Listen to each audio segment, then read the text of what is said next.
bir qarşında quru bir daşam, İpək saçlarını bir vaxt oxşayan, elə bir hardasa mən olmamışam.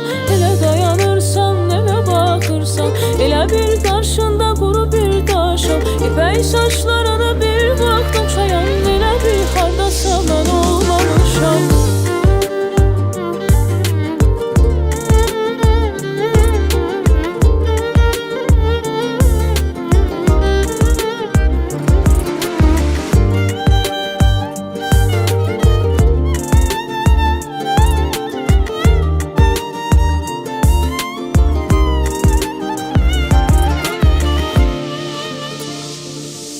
Yuxuda görərdin nə vaxt səhərdən, yolumu gözlərdin yollardan uzaq.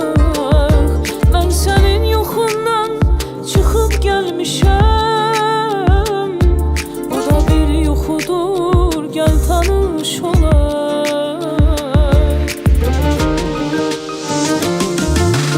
Elə dayanırsan, elə baxırsan, elə bir qarşında quru bir daşam, İpək saçlarını bir vaxt oxşayan, elə bir hardasa mən olmamışam. Elə dayanırsan, elə baxırsan, elə bir qarşında quru bir daşam, İpək saçlarını bir vaxt oxşayan, elə bir hardasa mən olmamışam. Elə bir hardasa mən olmamışam.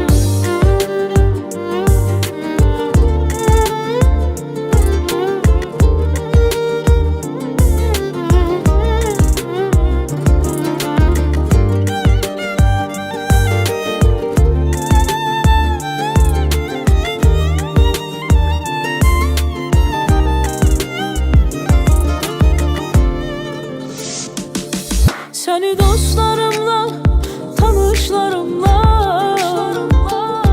mən tanış edərdim, nə vaxtsa bir-bir. İndi özgələri yad ehtiramla deyirlər tanış ol, nə qəribədir.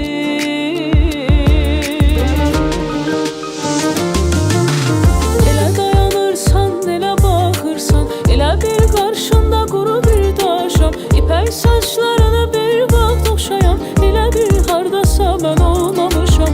Elə dayanırsan, elə baxırsan, elə bir qarşında quru bir daşam, İpək saçlarını bir vaxt oxşayan, elə bir hardasa mən olmamışam.